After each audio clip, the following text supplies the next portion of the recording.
ඒ අපි ඉන්නේ සුරලෝකෙ මෙහෙ ආවේ මැරිලා හිනා යනවා බලන් තිබ්බන් ආපු පාර හැරිලා ගෑනු බඩ පෙන්නගෙන අඳින එක වැරදින මොකටද සාරියක තිබ්බේ බඩ ඇරිලා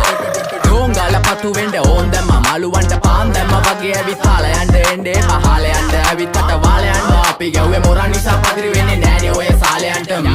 අම්මටවත් මෙල්ල නැති මාව කොයිද මෙල්ල වෙන්න යන්නේ අර කොයිවත් ඉන්න වෙලඹට සතියන්තේ හැමදාම කොල්ලෝ ඉන්නේ චිල් එකේ පිල් දාලා සෙට් වෙන්නේ සිංගාල කොළඹට හේතු නැඩෝ සනා වගේ පමා වෙන්න දැස නොපෙනුනත් අපි ගැව්වේ මුට්ටි කන නිසා මොනාලිසා බලන් ඉන්නේ මගේ පැත්ත කියලා තාම හිටන් ඉන්නේ පුතා මම ජොන වගේ කොන නිසා ජන නිසා තාල දැම්මේ මගේ අතකුරි නෙලි සමමාන දැම්මේ බෝලා ගලෝ ගන්න කලි සමතාල කන්නේ වගේ හිත තිබ්බේ මැලි කම වාව ගන්න බැරි යාළුවෝන්ගේ කැක්කම මම රැප දෙන්නේ මල්ලි මට තාලේ විදියට මූස්වාලා දුන්නේ පුතේ රැප උසා හින්දියට අපේ උන්න බලන් ඉන්නේ hina වෙන්න කින්ඩියට රැප නැට්ටුකාරයෙක් නම් මම ඉන්නේ නැදියට සර්ගම් තාන්තම්